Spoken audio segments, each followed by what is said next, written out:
কিতাবের একটা কাহিনী মনে উঠল, যদিও আমি লিখি নাই, ইমাম জাউজি রহমতুল্লাহ আলাইহি কিতাবুল আসকিয়ার ভিতরে লেখছেন। বলে এক জঙ্গলে বলে 3টা ষাঁড় বাস করতো। ষাঁড় চিনেন তো? আরে ষাঁড় চিনেন? ষাঁড় গরু চিনেন? গ্রাম্য ভাষায় বললে আরো ভালো চিনবেন, ঠিক না? বলদ গরু চিনেন? এটা তো ভালো চিনেন, ঠিক না? একটা ছিল সাদা, একটা ছিল লাল, একটা ছিল কালো। আর আগে আমাদের দেশের বয়স্ক মানুষ তো নাই, 1-2 জন দেখা যায়, হয়তো এরা জানবে কিনা তাও জানি না। আগে আমাদের দেশে আল্লাহর নামে গরু ছেড়া দিত, ঠিক না? ও সবার খেতে খাইতে থাকতো, কেউ বাধা দিত না, কারণ এটা আল্লাহর নামে ছেড়া দেওয়া, ঠিক না? খাইতে খাইতে এমন মোটা হইতো, রাস্তা দিয়া যখন হাঁটতো মনে হইতো একবার এই দিকে দুইলা পড়ে গোস্তের ঠেলায়, একবার এই দিকে দুইলা পড়ে গোস্তের ঠেলায়, ঠিক না? আর চর্বি এরকম মনে হয় যে তেল চামড়ার উপর দিয়া বায়া বায়া পড়তেছে, ঠিক না? কি মাঝে মাঝে হয়তো বেশি একটু বয়স হয়ে গেলে গ্রামের মাতাব্বররা মিলা ওটাকে জব করা দাম ধরা ওই দামে আবার 2-4টা কিনা একবারে ছেড়ে দিত, ঠিক না? এইভাবে করতো না? আরে মনে হয় বুঝাইতে পারি না। এরকম জঙ্গলে 3টা, একটা সাদা, একটা লাল, একটা কালো, জঙ্গলে খাইতে খাইতে সেমন নাদুস নুদুস, চুটগুলা বহুত বড় হয়ে গেছে এখন সিং, কিন্তু 3টা চলে একসাথে, চলে কি একসাথে চলে।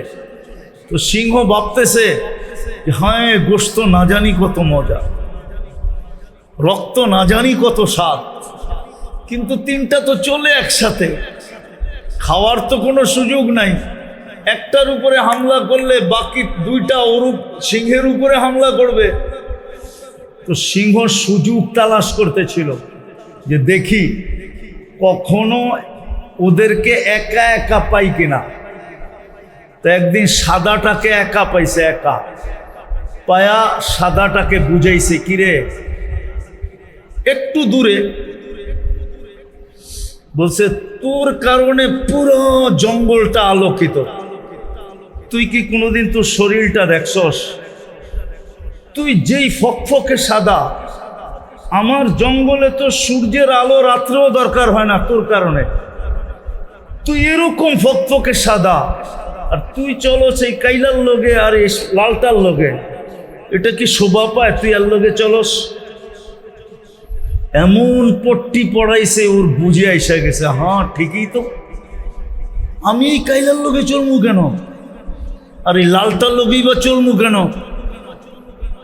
রাজা যেরকম বলল, সিংহ বনের রাজা না, যে সূর্য এই বাগানে দরকারই হয় না, তোর সৌন্দর্য দিয়েই সূর্যের কাজ হয়, রাত হোক আর দিন হোক।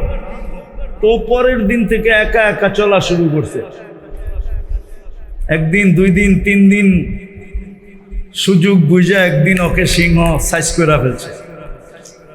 এখন 2টা একসাথে চলতেছে, লাল আর লাল আর লাল আর কালো। এখন ভাবছে এই 2টারে কি করে পৃথক করি। আরেকদিন সুযোগ খুঁজতে খুঁজতে লালটাকে পাইছে, পায়া বলছে বেটা তুই লাল টকটকে, হ্যাঁ আমার এই বাগানে গোলাপ না ফুটলেও তো চলে, তোর লাল দিয়েই তো কাজ হয়। আমার এই জঙ্গলে গোলাপ না ফুটলেও তো চলে, তুই তো আমার জঙ্গলের গোলাপেরকে হার মানায় দেওয়ার মতো সৌন্দর্য লাল তোর ভিতরে, আর তুই চলো সেই আফ্রিকান কাল্লার লগে। এটা একটা যুক্তিসঙ্গত কথা হইল? তো ওরও পট্টি বুঝে আসছে, ও কালকার থেকে আলাদা চলা শুরু করছে। চলতে চলতে একদিন ওকেও পটকায় খায়া ফেলছে।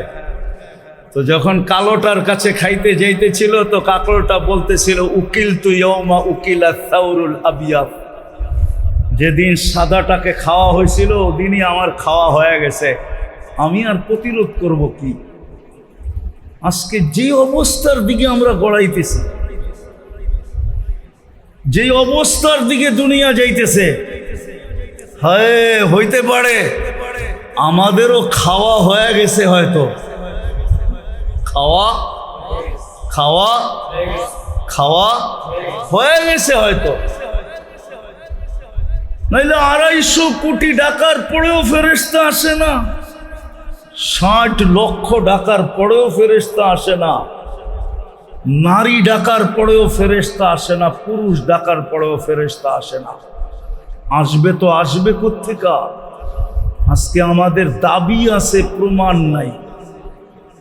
দাবি আছে, দাবি আছে, দাবি আছে, দাবি আছে, প্রমাণ। আপনি যে মুসলমান, দাবি আছে, প্রমাণ কোথায়? আমি একটা প্রমাণ দেখাইতে চেয়েছি, একটা। যদি দাবি পিছনে প্রমাণ থাকতো, তাইলে আজানের পরে কোনো মসজিদ খালি থাকতো না, আজানের পরে কোনো বাজারে দোকান খোলা থাকতো না, আজানের পরে কোনো মুসলমান কোনো জায়গায় দাঁড়ায় থাকতো না। কে ডাকে? কে ডাকে? কে ডাকে? ইসলামের সবচেয়ে বড় প্রমাণ কি? সবচেয়ে বড় প্রমাণ মানেন তো না মানেন না? হ্যাঁ মানেন। দাবি আছে, প্রমাণ? দাবি আছে, প্রমাণ নাই, প্রমাণ নাই। যদি প্রমাণ থাকতো তো কে ডাকে? কে ডাকে? আরে শুধু আল্লাহ ডাকে? শুধু আল্লাহ তো ডাকে না, 99টা পদের মালিক ডাকে। যিনি শুধু আল্লাহ না, যিনি রহমান, যিনি রহিম, যিনি মালিক, যিনি কুদ্দুস, যিনি সালাম, যিনি মুমিন, যিনি মুহাইমিন, যিনি আজিজ, যিনি জব্বার, যিনি মুতাকাব্বিরুল খালিকুল বারিউল মুসাব্বিরুল গফফারুল কাহ্হারুল ওয়াহাবুর রাজ্জাকুল ফাত্তাহুল আলিমুল কাবিদুল বাসিতুল খাফিদুর রাফিউল মুইজ্জুল মুতিল্লুস সামিউল বাসীরুল হাকামুল আদলুল লতীফুল খবীরুল হালিমুল আযীমুল গফুরুশ শাকুরুল আলিয়ুল কবীরুল হাফিজুল মুকিতুল হাসিবুল জলিলুল করিমুর রকিবুল মুজিবুল ওয়াসি আল হাকিমুল ওয়াদুদুল মজিদুল বাঈতুশ শাহীদুল হকুল ওয়াকিলুল কবিয়ুল মতিনুল আলিয়ুল হামিদুল মুসি আল মুবদি আল মুঈদ আল মুহয়ি আল মুমীত আল হাইয়্যু আল কাইয়্যুম আল ওয়াজিদ আল মাজিদ আল ওয়াহিদ আল আহাদ আস সামাদ আল কাদির আল মুক্তাদির আল মুকদ্দম আল মুআখ্খার الأول والآخر الظاهر والباطن الوالي المتوالي البر التواب المنتقم العفو الرؤوف مالك الملك ذا الجلال والإكرام المقسط والجامع والغني والمغني المانع الدار النافع النور الهادي البديع والباقي الوارث والرشيد الصبور جل جلاله 99 পদের মালিক আল্লাহ ডাকে, তারপরও আসে না। দাবি আছে, প্রমাণ কোথায়? যিনি 24 ঘন্টা আমাদেরকে সেবা দিতেছেন, 24 ঘন্টা বিনা পয়সায় সেবা দিতেছেন, বিরোধিতা করতেছি তারপরও সেবা দিতেছেন, শুধু আশায় আশায়। কি আশায়? আশায় আশায় আশায়। পাওয়া যাবে যুবকদের মোবাইলে, পাওয়া যাবে যে মরণ পর্যন্ত তোমার আশায় থাকবো, পাওয়া যাবে যুবকদের মোবাইলে, কি মেসেজ পাওয়া যাবে এরকম। আল্লাহ বলে আমি আশায় আশায় তোমাদেরকে পালতেছি। কতদিন আশা? ওটাও বলে দিছে, কণ্ঠনালীতে রু আসার পূর্ব মুহূর্ত পর্যন্ত আশা। শুধু আশা না, সাথে সাথে অপেক্ষাও যোগ করেন। আশাও অপেক্ষাও, আল্লাহ আমাদের অপেক্ষা করতেছেন, শুধু অপেক্ষা না। হায় হায়, এই উম্মতের জন্য তো আরো আগে। এখন রাতের 3 ভাগের 1 ভাগ অতিবাহিত হয়ে গেছে, এখন তো প্রথম আকাশে ডাকতেছেন আমাদেরকে। এক রাতের এক অংশ পর্যন্ত অপেক্ষা করেন, তারপরে আর অপেক্ষা করতে পারেন না, বন্ধুর উম্মতের দিকে তাকায়া প্রথম আকাশে এসে ডাকতে থাকেন, হালমি মুস্তাগফির ফাগফির আলা। এখন ডাকতেছেন, কে আছিস, মাপ চাবি, আমি মাফ করে দেব। বলেন 2 বছর হইতে চলল ফিলিস্তিনের যুদ্ধ, এখন পর্যন্ত ফেরেশতার চিহ্ন দেখি নাই। বলেন সারা দুনিয়ার মুসলমানদের ওলামারা আজ পর্যন্ত একবার ডাক দিছে যে চলো অমুক দিনটাকে সারা দুনিয়ার মুসলমানরা তওবার দিন হিসাবে উদযাপন করি? এরকম একটা ডাক আপনারা ফেসবুকে আজ পর্যন্ত পাইছেন? পেপারে, অনলাইনে, গুগলে, কোথাও মিডিয়ায় আজ পর্যন্ত তো কোনো ডাকও দিল না যে চলো একদিন তওবা করি আমরা। বুঝা গেল আমাদের দাবি আছে, কিন্তু প্রমাণ যদি থাকতো, আমি একটা দিলাম, আপনি যে মুসলমান, তাইলে আজানের পরে মসজিদ খালি থাকে কি করে? মুসলমান নামাজ ছাড়ে কি করে? নামাজ ছাড়ে? ও নামাজ ছাড়ে আবার সাহায্য চায় কি করে? নামাজ ছাড়ে আবার আল্লাহর মদদ চায় কি করে? নামাজ ছেড়ে দিয়া দোয়া কবুল হোক এটা আশা করে কি করে? নামাজ ছেড়ে দিতেছে। 90% মুসলমান নামাজ ছাড়তেছে, হাসতে হাসতে নামাজ ছেড়ে দিতেছে। অথচ আজানের আওয়াজ এমন মুসলমান নাই যার কানে আজানের আওয়াজ না যায়, যে নামাজের ওয়াক্ত না জানে। তাইলে আপনার দাবি আছে, প্রমাণ। দ্বিতীয়টা শেষ করে দিতেছি কথা, দ্বিতীয়টা নবীর উম্মত, কিন্তু যার কারণে এত বেনিফিট, এত লাভ, এত ভালোবাসা, এত মায়া, এত মমতা, এত স্নেহ, এত প্রেম, এত প্রীতি, এত মোহাব্বত, এত ইয়ারি, এত দোস্তি আমাদের সাথে, শুধু উম্মতে মুহাম্মদী হওয়ার কারণে। কসম খোদা, আপনাকে আমি ভালোবাসা বুঝাইতে পারবো না যে কত ভালোবাসা, কত ভালোবাসা। আসলে সত্য এটাই মেরে দোস্ত, সত্য এটাই, যে নিজেকে মুসলমান ভাবে, যে নিজেকে উম্মতে মুহাম্মদী বলে দাবি করে, আমরা দুটেই দাবি করি, মুসলমান হিসাবেও দাবি করি, উম্মতে মুহাম্মদী হিসাবেও নিজেকে নিজে দাবি করি। কিন্তু শুধু দাবি করলে হবে না, শুধু দাবি করলে চলবে না, বরং দাবির পিছনে প্রমাণও দিতে হবে। কি দিতে হবে? দাবির পিছনে কি দিতে হবে? প্রমাণ দিতে হবে যে আমি মুসলমান, আমি উম্মতে মুহাম্মদ। যদি প্রমাণ দিতে পারি, তাহলে যেই বেনিফিটের কথা লেখা আছে, লাভের কথা লেখা আছে, ওটা আমি অক্ষরে অক্ষরে পাব, ওই লাভ আমি পাব, লাভের থেকে আমি বঞ্চিত হব না। হ্যাঁ, সত্য এটাই, আল্লাহ কে কোথায় বাস করে এটা দেখে না, কে কোন এরিয়ায় বাস করে এটা আল্লাহ দেখেন না।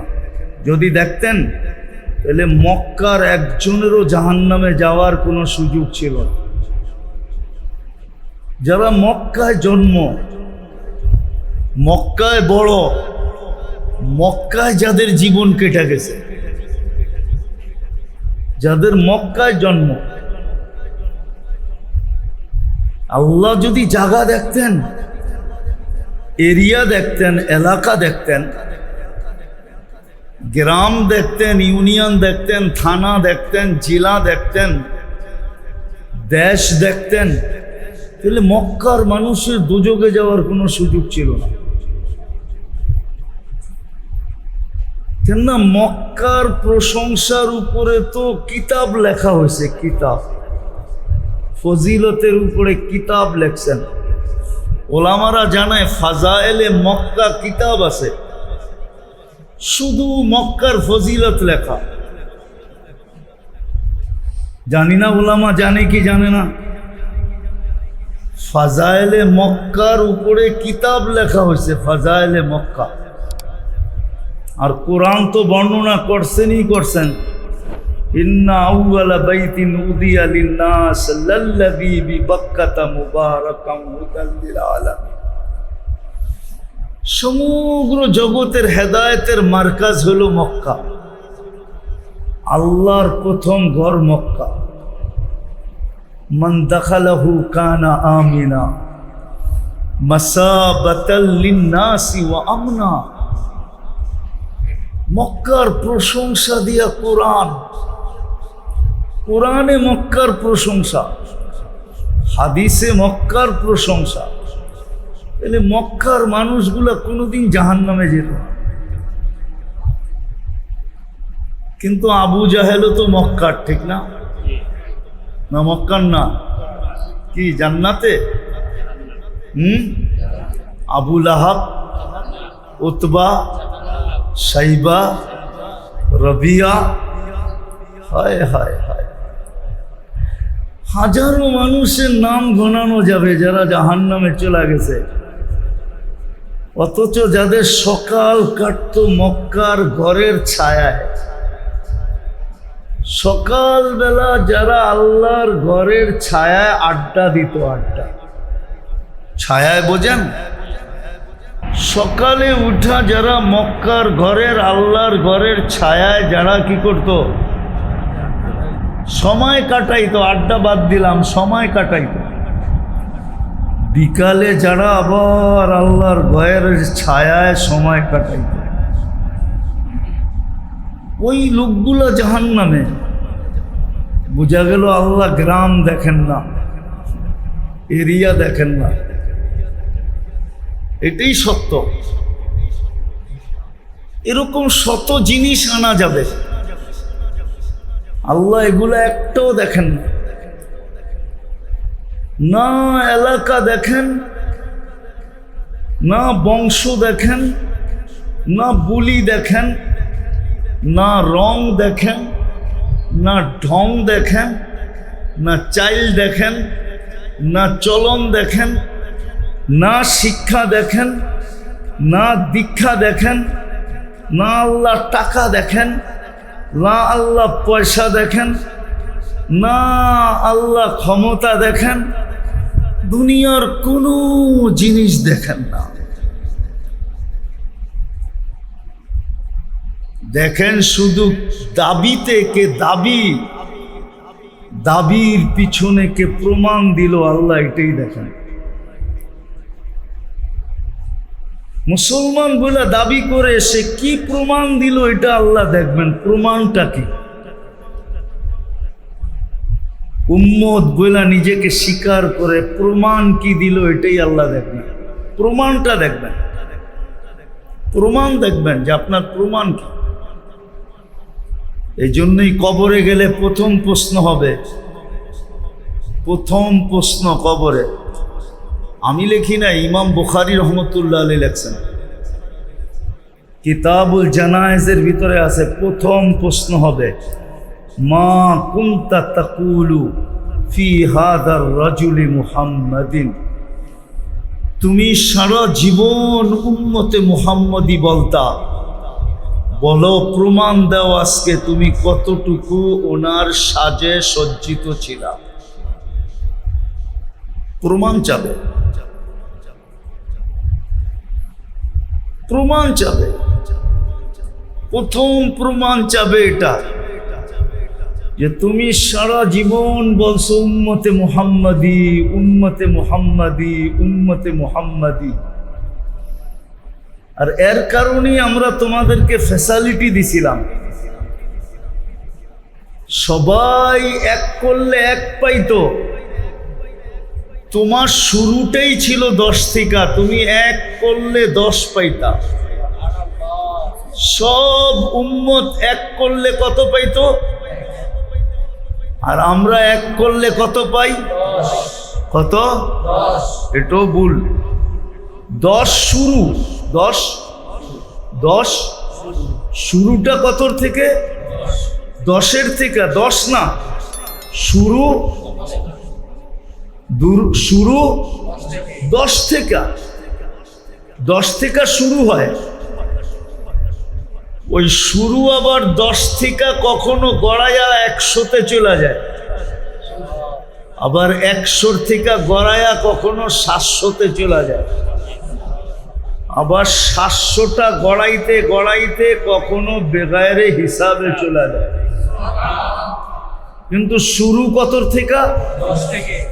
সমস্ত উম্মতের শুরু ছিল কতর থেকে? 1 থেকে। আল্লাহ বলে, যার দাবি তুমি করতে যে আমি উম্মতে মুহাম্মাদি, যার কারণে আমরা তোমাকে এত বেনিফিট দিছিলাম, লাভ দিছিলাম, যে তোমার শুরুটাই 10 থেকে। কয় থেকে? 1-এর বদলায় 10। সমস্ত উম্মত 1-এর বদলায়।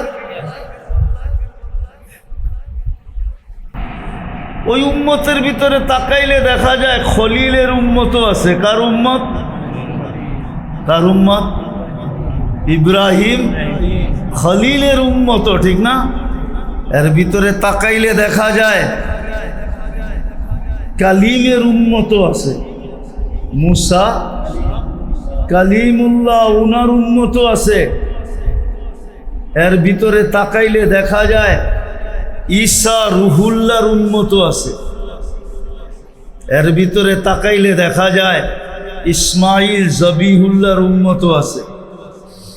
এর ভিতরে তাকাইলে দেখা যায় আদম সফিহুল্লাহর উম্মতও আছে। এর ভিতরে তাকাইলে দেখা যায় নূহ নজিহুল্লাহর উম্মতও আছে।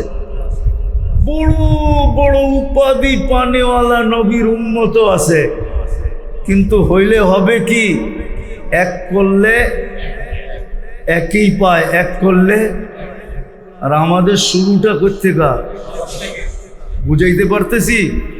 আমাদের শুরুটা হলো 10 থেকে। শুরুই 10, গড়াইতে গড়াইতে কখনো এই 10 100-তে চলে যায়, আবার গড়াইতে গড়াইতে কখনো 700-তে চলে যায়, আবার গড়াইতে গড়াইতে কখনো বেগায়রে হিসাব হয়ে যায়। রাত্র একটা, কয়টা? পরিশ্রম কয় রাত্র? সজাগ কয় রাত্র? ঘুম ছাড়ছে কয় রাত্র? ক্লান্ত হইছে কয় রাত্র? কিন্তু ইবাদত হলো 83 বৎসর। লাইলাতুল কদর কয় রাত্র? সজাগ ছিল কয় রাত্র? ইবাদত করছে কয় রাত্র? ঘুম ছাড়ছে কয় রাত্র? ক্লান্ত হইছে কয় রাত্র? ইবাদত কয় রাত্র? ইবাদত 83 বৎসর। হুজুরে যখন 83 বইলা ফেলছে, 83,000, আমিও মাইনা নিলাম 83,000 বৎসর। 83,000 বৎসর বললেও ভুল হবে না। হ্যাঁ, ভুল হবে না। আমরা তো শুধু আলফু শাহরিন বলছি, 83 বৎসর আলফু শাহর। এর আগে আরেকটা শব্দ কোরআনে আছে, খায়রুম মিন। খায়ের যদি মিলাই তাহলে 83,000 বৎসর বললেও ভুল হবে না। কেননা আল্লাহ নিজেই বলতেছে, ওয়ালি খায়রি লা নিহায়া, আমার খায়ের কোনো সীমা রেখা নাই। তো 83,000 বৎসরও তো সীমা রেখা আছে, ঠিক না? 83,000-এ যায় কি শেষ, ঠিক না? আল্লাহ তো বলে শেষ নাই। ওয়ালি খায়রি লা নিহায়া, আমার খায়ের কোনো সীমা রেখা নাই। তাইলে বোঝা গেল 83,000 বৎসর বললেও কম। কিন্তু পরিশ্রম কয় রাত্র? সজাগ কয় রাত্র? ইবাদত কয় রাত্র। এরকম কয়টা দেখাবো আপনাকে? দেখাইতে দেখাইতে আমার জিন্দেগি শেষ হয়ে যাবে, তারপরও দেখানো শেষ হবে না। আল্লাহ বলে, যেই বন্ধুর উম্মত হওয়ার কারণে তোমাকে এই লাভ দিলাম, লাভ। হায় হায়, উম্মত তো জানেই না, দুনিয়ার পিছে পড়ছে, বাস আখেরাত ভুলে গেছে। জান্নাত উম্মত ভুলে গেছে, জান্নাত ভুলে গেছে। উম্মতের নারীও ভুলে গেছে জান্নাত, পুরুষও ভুলে গেছে জান্নাত, যুবকরাও জান্নাত ভুলে গেছে। এই উম্মত জান্নাত ভুলে গেছে। যেই উম্মত জান্নাত ভুলে গেছে, যে কি বেনিফিট আমাদের জন্য রাখছেন, একটা উদাহরণ দিলে বোঝা যাবে। এই উম্মত, আল্লাহ তো কোনো উম্মতকে জান্নাত দিতেই চান নাই। কি ওলামা মনে হয় একমত হবে না, এটা আবার কি বলেন, কোনো উম্মতকে আল্লাহ জান্নাত দিতে চায় নাই। তাহলে আমি যুক্তি দেই, জান্নাতে যাবে 120 কাতার। কত? হ্যাঁ, 100 জান্নাতে যাবে, ঠিক না? তার ভিতরে 80 কাতারই আমরা। কত কত? 80 কাতার কয়জনের উম্মত? একজনকেই দিছেন কত?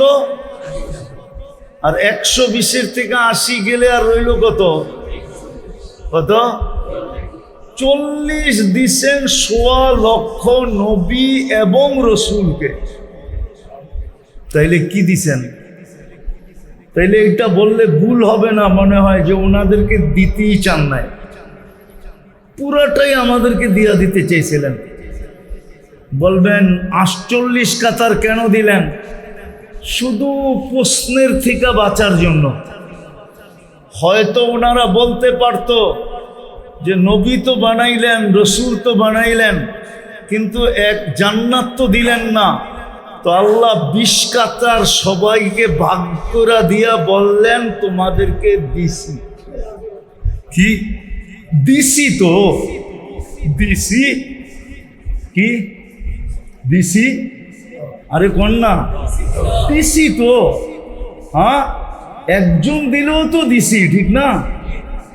তাহলে 20 কাতার দিছেন 1.25 লক্ষ। কথা গুছায় নিয়ে আসতে চাইতেছি মেরে দোস্ত, লম্বা করতে চাইতেছি না, পরিবেশ অনুমতি দেয় না যে লম্বা করব। এই মজমাই যদি বোঝে, আর যদি আজকের থেকে চোখ কান খোলা শুরু করে, আজকে তো মুসলমানের চোখ কান সব বন্ধ। চোখ কান বন্ধ যদি না হইতো, তাহলে আমি একটা প্রমাণ আপনাদের সামনে উত্থাপন করি। একটা সময় ছিল, একজনে ডাক দিলে আকাশ থেকে ফেরেশতা চলে আসতো। কয়জনে? কয়জনে? শুধু একজনে। কয়জন? শুধু একজন ডাক দিছে, ফেরেশতা ছুটে চলে আসছে। হাদিসের কিতাবে আছে, হায়াতুস সাহাবার ভিতরে আছে, সাহাবিয়ে রসুলকে ডাকাতে ধরছে। ডাকাত বলছে, আমি তোমার মাল নিব। বলছে, নিয়ে যাও। বলছে, তোমাকেও হত্যা করব। বলছে, করো, কিন্তু আমার একটা অনুরোধ তোমার কাছে।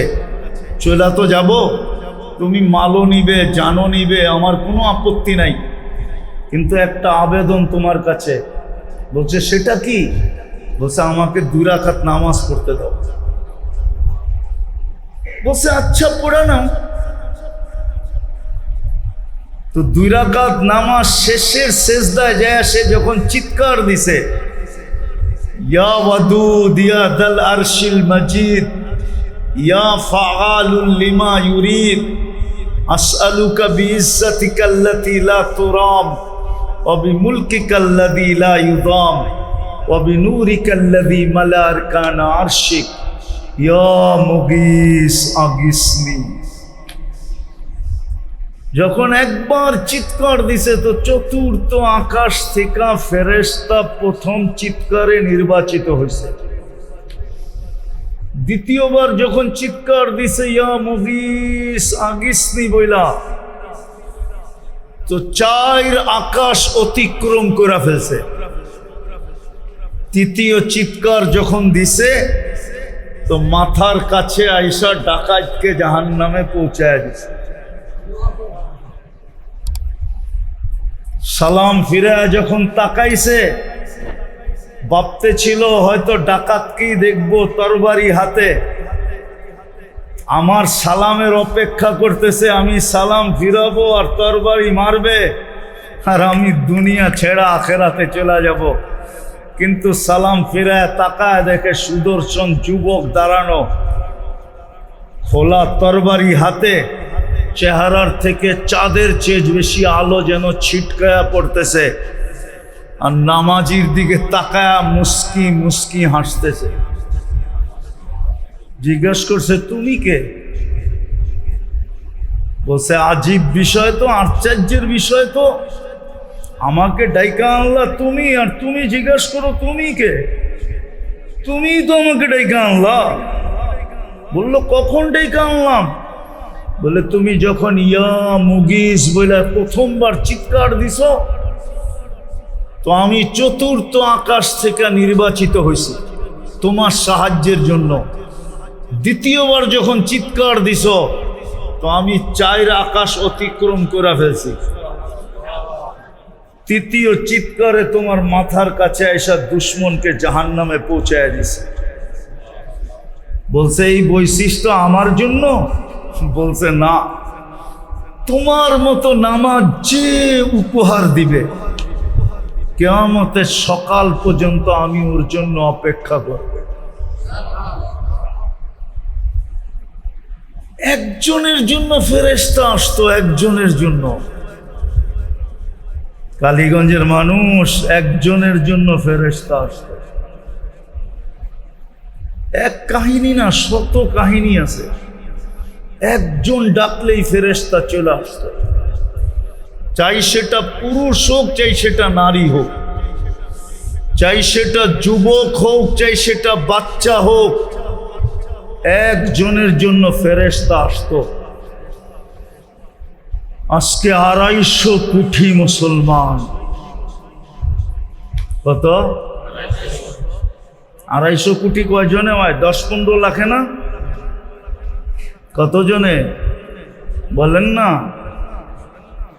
1 কোটি না 100 কোটি, 100 কোটি না 200 কোটি, 200 কোটি না আরো 50 কোটি, 250 কোটি মুসলমান। আজকে 60 লক্ষ ফিলিস্তিনি। কয় লক্ষ? কত? 60 লক্ষ ফিলিস্তিনি যারা বন্ধুর ভাষায় কথা বলে। বন্ধুর ভাষা বোঝেন কি? আরবি ভাষায় কথা বলে। বন্ধুর ভাষা ছিল কি? কি? কোন বন্ধু? মুহাম্মাদুর মুহাম্মাদুর কোন বন্ধু? মুহাম্মাদুর। ওই বন্ধুর ভাষায় কথা বলে। কেমন বন্ধুত্ব শুনবেন? শুধু 2টা শুনাই, 2টা। কেমন বন্ধুত্ব? ওলামা বলে আল্লাহর পরে যার স্থান, আল্লাহর পরে, আল্লাহর পরে, আল্লাহর পরে, যেমন আল্লাহর কোনো দ্বিতীয়, মুহাম্মদুর রাসূলুল্লাহর কোনো দ্বিতীয় আছে নাকি? আল্লাহর জাতের ভিতরে যেরকম শরীক নাই, মুহাম্মদুর রাসূলুল্লাহর জাতের ভিতরে কোনো শরীক। আল্লাহর সিফতে যেরকম শরীক নাই, মুহাম্মদুর রাসূলুল্লাহর সিফতে এরকম শরীক নাই। আল্লাহর পরে যার কি? এটা কে বলে? ওলামারা বলে, ঠিক না? হ্যাঁ, আমি আরেকটা বলি আপনাকে, ওলামারা তো বলে আল্লাহর পরে যার স্থান, কুরআন বলে আল্লাহর পাশে যার স্থান। কি? আল্লাহর কাবা কাউসাইনি আও আদনা সুম্মা দানা ফাতাদাল্লা ফাআওহা ইলা আবদিহি মা আওহা। আল্লাহর পাশে যার স্থান, আল্লাহর পাশে যার স্থান। আরেকটা দেখাই, আল্লাহর সামনে যার স্থান। আল্লাহর কি কি না, হুজুররা মনে হয় মানতে চায় না, আমি প্রমাণ দিতেছি।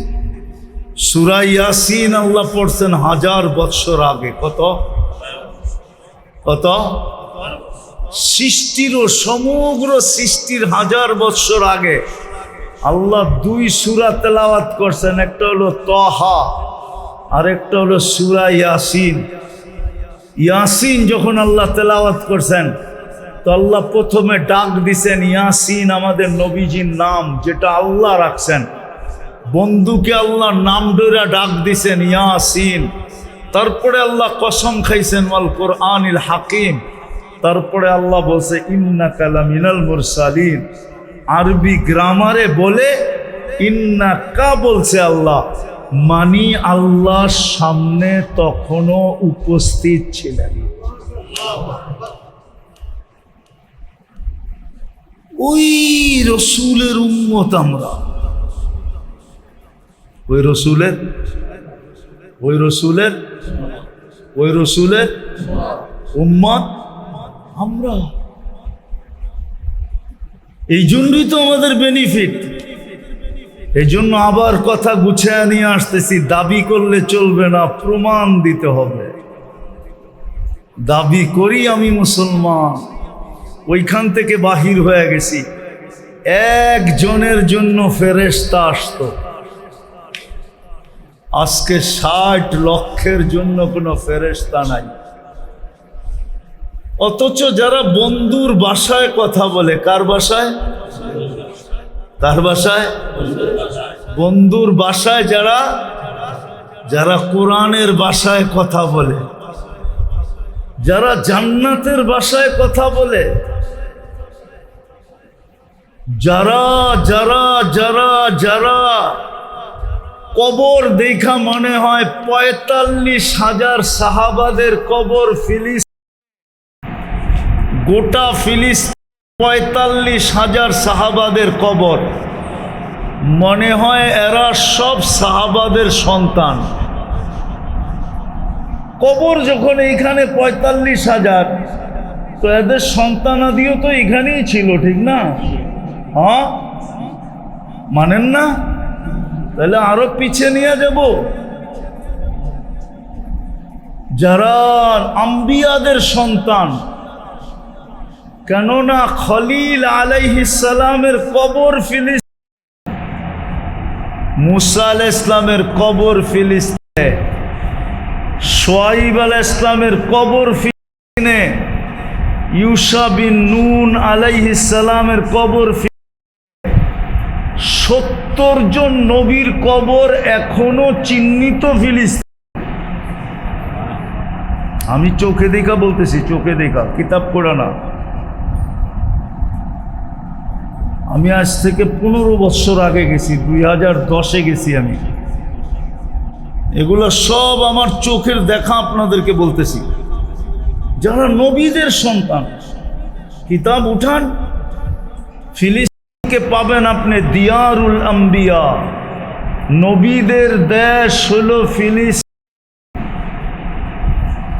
সুলাইমান আলাইহিস সালামের ক্যাপিটাল ছিল ফিলিস্তিন। ইব্রাহিম আলাইহিস সালামের ক্যাপিটাল, রাজধানী ছিল ফিলিস্তিন। আর কয়জনের নাম বলবো? 60,000, এখনো 60 লক্ষ। একজনের জন্য ফেরেশতা আসতো, আজকে 60 লক্ষর জন্য কেন আসেন? 250 কোটির জন্য কেন আসে না? যেই পরিস্থিতির দিকে যাইতেছে দুনিয়া, জানি না বুঝবেন কি বুঝবেন না। আমাদের নিচের জমিন কিন্তু এখনো বলতেছে আল্লাহ অনুমতি দেন না আমি সব পেটে নিয়ে নেই। হাদিস আছে আলা কুল্লা ইয়াউমিন ওয়াল আরদু তাস্তাদিনু রাব্বা, জমিন প্রতিদিন বলে আল্লাহ অনুমতি দেন না আমি পেটে নিয়ে নেই। সমুদ্র প্রতিদিন বলে আল্লাহ অনুমতি দেন না আমি তলদেশে নিয়ে নেই। ফেরেশতা প্রতিদিন বলে আল্লাহ অনুমতি দেন না আমি সাইজ করে দিই। কিন্তু আল্লাহ প্রত্যেকের জবাবে বলে ইনকানা আবদুকুম ফাশানুকুম বি, বন্দা তোমাদের হইলে যা খুশি তা করতে পারো, যদি বন্দা আমার হয় তাইলে আমি অপেক্ষায় আসি। ইন আতানি লাইলান কাবিলতু, রাত্রে ফিরে আসলে আমি বুকে জড়ায় নিব। ইন আতানি নাহারান কাবিলতু, দিনে ফিরে আসলে আমি বুকে জড়ায় নিব। আরেক জায়গায় বলেন না না দানি তালাক্কাইতুহু মিন বাঈদ, আমাকে ডাকতে দেরি আমি হাতছানি দিয়ে বুকে নিতে দেরি করব না। মান আরাদা আন্নি না দায়িতুহু মিন কারিব, আমার থেকে বিমুখ হইলে আমি পিছে চিছে যায় ডাকতে থাকি। যেই নবীর উম্মত হওয়ার কারণে, নাইলে যুবক আল্লাহর যৌবন নিয়ে চলবে, বাহাদুরি দেখাবে। যুবকের বাহাদুরির উৎস কি? কি? টাকা আলার বাহাদুরির উৎস, ক্ষমতা আলার বাহাদুরির উৎস, সম্পত্তি আলার বাহাদুরির উৎস, আধিপত্য আলার বাহাদুরির উৎস, সুন্দরীর বাহাদুরির উৎস, সব কার দেওয়া? আল্লাহর দেওয়া জিনিস নিয়ে বাহাদুরি করবে আর আল্লাহর নাফরমানি করবে, এটা হয়তো হয় কি করে? ভালোবাসা যদি না থাকতো কোনোদিন সম্ভব ছিল না, কসম খোদা। তো দাবি তো করি উম্মতে মুহাম্মাদি, কিন্তু নবীর আদর্শ কতটুকু বলেন? নবীর আদর্শ আমাদের জীবনে কতটুকু? যুবকের যৌবনে কতটুকু? নারীর নারীত্বে কতটুকু? পুরুষের পুরুষত্বে কতটুকু? টাকা আলার টাকায় কতটুকু? সম্পত্তি আলার সম্পত্তিতে কতটুকু? ক্ষমতা আলার ক্ষমতায় কতটুকু? নবীর আদর্শ কতটুকু? আল্লাহ তো মেহেরবান হইলেনই, যেই নবী পর্যন্ত আমাদের জন্য এতটুকু দয়ালু। হারিসুম বিল মুমিনিনা রাউফুর রহিম, হারিসুম বিল মুমিনিনা রাউফুর রহিম। আজকে ওই নবীর উম্মত তো রাজত্ব পাওয়ার জন্য মরতে রাজি, মারতে রাজি, ঠিক না? হ্যাঁ, রাজত্ব কি? ইউনিয়ন পরিষদের চেয়ার পাওয়ার লেগা মরতে রাজি, মারতে রাজি, ঠিক না? শুধু চেয়ারম্যান হওয়ার জন্য, ঠিক না? আপনার আমার নবী তো কিয়ামতের দিন মাকামে মাহমুদ পাবে, বৈশা তো দেখবে না। না বলো, ওলামা বৈশা দেখবে কিনা? বসবে তো না, এক সেকেন্ডের জন্য বসবে না। বসার জায়গাটায় হাত লাগায়ও দেখবে না, শুধু হাতলে হাত রেখা দাঁড়ায় থাকবে। হাতল, হাতল বুঝেন? চেয়ারে হাত থাকে না, এই হাতলে হাত রেখা দাঁড়ায় থাকবে। আল্লাহ জিজ্ঞেস করবে বসেন না কেন? বলছে 3 জায়গায় যে ছুটবে ও বসবে, তো বসবে কি করে? আমি তো হাউজে কাউসারে ছুটবো, পিপাসিত উম্মতকে পানি পান করানোর জন্য, মিজানের কাছে দৌড়াবো, পাল্লা সামনে ঝুকানোর জন্য, পুলসেরাতে ছুটবো, দুরুদের গাট্টি দিয়া পার করায় দেওয়ার জন্য। আমি বসবো তো বসবো কোথায়? ওই রসুলের আদর্শ কতটুকু? আসেন, শুধু দাবি নিয়ে গেলে চলবে না। এই জন্যই কবরের প্রথম প্রশ্ন, মা কুনতা তাকুলু ফি হাদার রাজুল মুহাম্মাদিন। দ্বিতীয় প্রশ্ন হবে, ইসলামের প্রমাণ দাও, তুমি যে মুসলমান, প্রমাণ দাও, প্রমাণ, প্রমাণ দাও। প্রমাণ দিতে হবে, প্রমাণ চাবে আল্লাহ, প্রমাণ। আজকে সুযোগ আছে, সুযোগ আছে। এই জন্যই উলামায়ে কেরাম আপনাদের পিছে পড়ে, এই জন্যই আপনাদের হাতে পায়ে ধরে, এই জন্যই গ্রামগঞ্জে ছোটবেলার থেকেই চেষ্টা শুরু করে। কেউ কেউ হয়তো ভাবে যে এই মাদ্রাসাগুলা হয়তো দান্দার জন্য খোলা হয়েছে, ব্যবসার জন্য। না না না না না, একটা পরিবেশ বানানোর জন্য খোলা হয়েছে, যেন আমরা ঘরের কাছে পাও বাড়াই পরিবেশ পাই। ওলামায়ে কেরাম ছিটায় ছড়ায় এই জন্যই গ্রামগঞ্জে চলে গেছেন, শহর থেকে গ্রামগঞ্জ পর্যন্ত, অজয় পাড়াগায় পর্যন্ত। আপনি যেন দাবিকে পূরণ করার জন্য সহজেই এদেরকে হাতের নাগালে পান। নইলে কি দরকার ছিল এই গ্রামগঞ্জে পড়ে থাকা? 10,000, 12,000, 15,000 টাকার বেতন। এই অঞ্চলে অটো চালাইলেও তো 20,000, 25,000 কামানো যায়। এরা কেন 10-15,000 টাকা নিয়ে পড়ে থাকবে? আপনাদের এই অঞ্চলে ইমামের বেতন আর কয় টাকা হবে? 10,000 উর্ধে, 12,000 উর্ধে, 15,000 উর্ধে, এর বেশি তো না। কেন পড়ে থাকবে? এরা এই জন্যই পড়ে আছে যে আপনি যে দাবি করেন এটা যেন সহজে পূরণ করতে পারেন, খুঁজা যেন বাহির না করতে হয়। এই জন্যই আপনার মসজিদে বসে থাকে, এই জন্যই পাশের মাদ্রাসায় পড়ে থাকে। এলাকার মানুষ যেন ওদেরকে খুঁজতে না হয়, 2 কদম দিলেই পায়, 2 কদম দিলে। এটা বাংলাদেশের বৈশিষ্ট্য, আলহামদুলিল্লাহ। দুনিয়া এই বৈশিষ্ট্য আর দুনিয়ার কোনো দেশে নাই।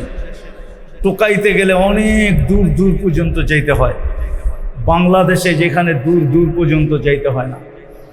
প্রত্যেক গ্রামে গ্রামে শত শত মাদ্রাসা, মসজিদ কয়েক কদম কদম পর মসজিদ, এক এক সমাজে একাধিক মসজিদ, ঠিক না? একাধিক ইমাম আছে না নাই? কেন? সহজ। আসেন আজকে তওবা করি, দাবিকে পূরণ করার জন্য। কমসে কম আমি তো মসজিদে বসা বলতেছি, মসজিদে বসা। আমার মনে হয় কসম খাইলে গুনাহ হবে না। এই উম্মত যদি কিছু না করতো, শুধু 5 ওয়াক্ত নামাজ পড়তো, শুধু 5 ওয়াক্ত নামাজ, আর কিচ্ছু করতো না, কিচ্ছুর প্রয়োজন ছিল না, যদি 5 ওয়াক্ত নামাজ পড়তো। আমি বড় উপর থেকে টাইনা নিয়ে আসছি। 3-4টা জিনিস যদি করতো, সারা বৎসরে কিছু না করতো, রমজান মাসে যদি একজন নামাজের থেকে দূরে না থাকতো, একটা মাস যদি আল্লাহকে দিয়া দিত, কোমরে গামছা বান্ধা 11 মাস বাদ দিত, 1 মাস আল্লাহকে দিয়া দিত। এই উম্মত যদি 8 মাস গুনাহ করেও 4টা মাস গুনাহ না করতো, 4 মাস, কয় মাস? কয় মাস? জিলহজ চলতেছে, সামনে আসতেছে মুহররম, পিছনে চলে গেছে একটা জিকাদা। জিকাদা, জিলহজ, মুহররম, এই 3 মাস আর রজব। ফালা তাযলিমু ফীহিন্না আনফুসাকুম, কোরআনে আছে, ইন্না ইদ্দাতাশ শুহুরি ইনদাল্লাহি, ইন্না ইদ্দাতাশ শুহুরি, ইন্না ইদ্দাতাশ শুহুরি, করেন না? ইন্না ইদ্দাতাশ শুহুরি ইনদাল্লাহি 12 শাহরান ফি কিতাবিল্লাহ, আল্লাহর কিতাবে 12 মাস। ওয়া মিনহা আরবাআতুন হুরুম, এর ভিতরে 4 মাস হলো হারাম মাস। আল্লাহ নিষেধ পর্যন্ত করছে, ফালা তাযলিমু ফীহিন্না আনফুসাকুম। আল্লাহ অনুরোধ করছে, এই 4 মাস তোমরা গুনাহ করো না। এই উম্মত যদি 4 মাস গুনাহ না করত, শুধু 4 মাস গুনার কাছেও না যেত, 11 মাস বন্দেগি না করে যদি শুধু 1 মাস করত, কোমরে কাছা দিয়া গামছা বান্ধা যদি 1 মাস করত, কেন 1 মাসের ইবাদত 70 মাসের ইবাদত ছিল। এরকম যদি 24 ঘন্টার ভিতরে শুধু 5 ওয়াক্ত নামাজ পড়তো, কসম খোদা, আজকে যে দুরবস্থা উম্মতের, দুনিয়ার খবর রাখেন না দেখে আপনাদের চোখে পানি নাই। কসম খোদার আমাদের ঘুম উড়া গেছে, ঘুম। না জানি কখন কি ঘটা যায়। যাদের চিন্তা নাই, যারা চিন্তা করে, উম্মত নিয়ে যারা ভাবে, কসম খোদার ওদের রাত্রের ঘুম শেষ হয়ে গেছে। বর্তমান প্রেক্ষাপটের উপরে ঘুম শেষ হয়ে গেছে, ঘুম শেষ, ঘুম শেষ, ঘুম শেষ, ঘুম শেষ হয়ে গেছে। আল্লাহওয়ালাদের ঘুম শেষ, বুঝের মানুষের ঘুম শেষ হয়ে গেছে। যে হইতে চলছে কি, কি হবে অবস্থা। ছেলে শেষ হইল, ইরাক শেষ হইল, আফগানিস্তান শেষ হইল, সিরিয়া শেষ হইল, লিবিয়া শেষ হইল, চলতেছে এখন আবার নতুন করে, ঠিক না? হ্যাঁ, রাখেন কিছু খবর। হ্যাঁ, হইতে পারে এই তুফান আসতে আসতে আপনার মাথার উপরও চলে আসতে পারে। কি হবে অবস্থা যদি আল্লাহ এখনো ফেরেশতা না পাঠাইলেন, এখনো আমাদেরকে সাহায্য না করলেন? এই জন্য আসেন আজকে তওবা করি, ওলামাদের সোহবতের মাধ্যমে যেই দাবি করি এটাকে পূরণ করি। কমসে কম 5 ওয়াক্ত নামাজ, কমসে কম ওলামাদের সাথে নিজেদের সম্পর্ক। পারবো? তওবা করতে পারবেন মনের থেকে? হ্যাঁ, তাইলে হয়তো আল্লাহর কাছে মুখ দেখানো যাবে, নাইলে কিন্তু এগুলোই আমাদের বিরুদ্ধে প্রমাণ হবে। কে কে তওবা করতে রাজি দেখি মনের থেকে, যে আমি অতীত থেকে তওবা করলাম, নামান আজকের থেকে আমি নামাজ পড়ব এবং ওলামাদের সাথে আমি সংযুক্ত হব। আরে এই উম্মতের জন্য আল্লাহ মেহেরবান। হায় হায়, একটা শব্দ আল্লাহর জন্য শোভনীয় না। বাংলা একটা শব্দ আছে না, পটানো, পটানো বোঝেন?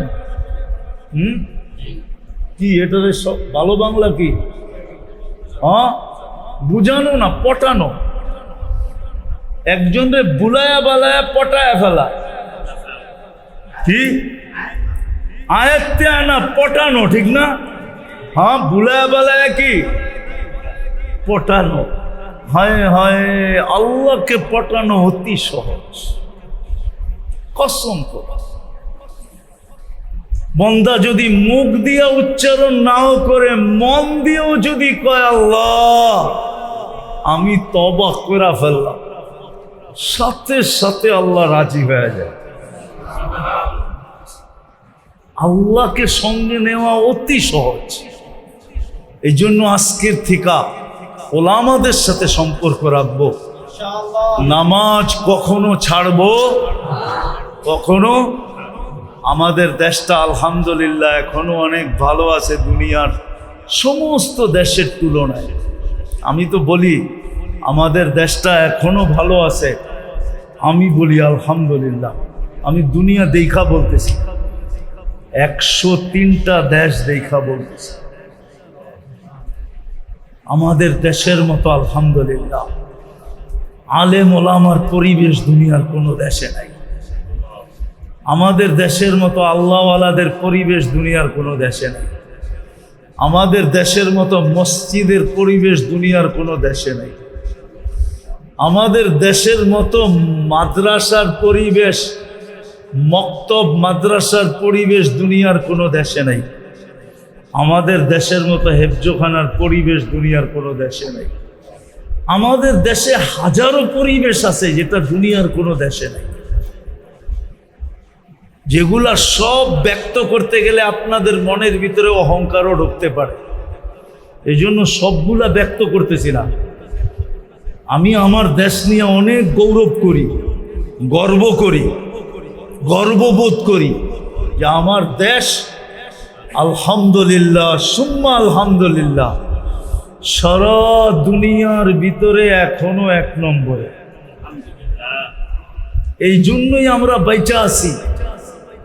আর আশা করি যদি আরেকটু অ্যাডভান্স হইতে পারি তাহলে হইতে পারে বাংলাদেশ শুধু বাঁচবে না, বাংলাদেশের মানুষের চোখের পানি সারা দুনিয়াকে বাঁচাবে ইনশাআল্লাহ। বাংলাদেশের পরিবেশ সারা দুনিয়াকে বাঁচাবে। আমাদের দেশে একটা পরিবেশ আছে, এটাকে আমরা ধরে রাখতে হবে। চাবে, অনেকে চাবে।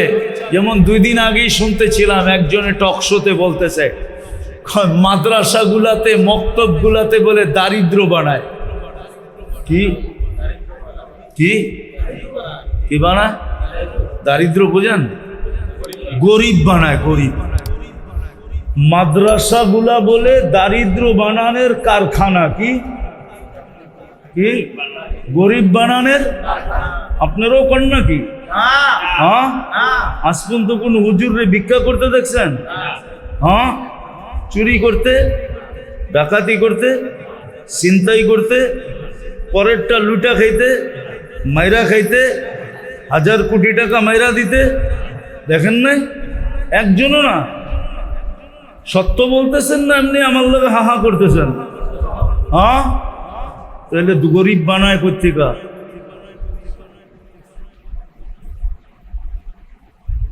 একজনে বলতেছে দেখলাম 2 দিন আগেই টকশোতে, মাদ্রাসাগুলা বলে গরিব বানানোর কারখানা। আপনি একমত? হ্যাঁ, মাদ্রাসাগুলা গরিব বানায়? হ্যাঁ,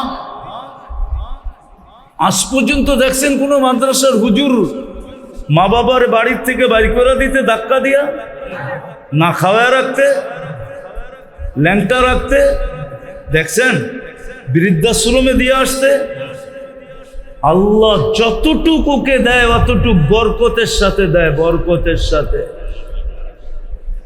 একজন হুজুরও গরিব না, ওর কাছে যা আছে ওটাতেই ও বরকত, ও ধনী, ওটার ভিতরেই বরকত আছে। হ্যাঁ, তোমার মতো লুটের পয়সা কামাইলে হুজুরও কামাইলে তোমার মতো গাড়ি হুজুরও চালাইতে পারতো, তোমার মতো বড় বড় ফ্ল্যাট হুজুরও বানাইতে পারতো, কিন্তু হুজুররা ওইটার দিকে যাবে না।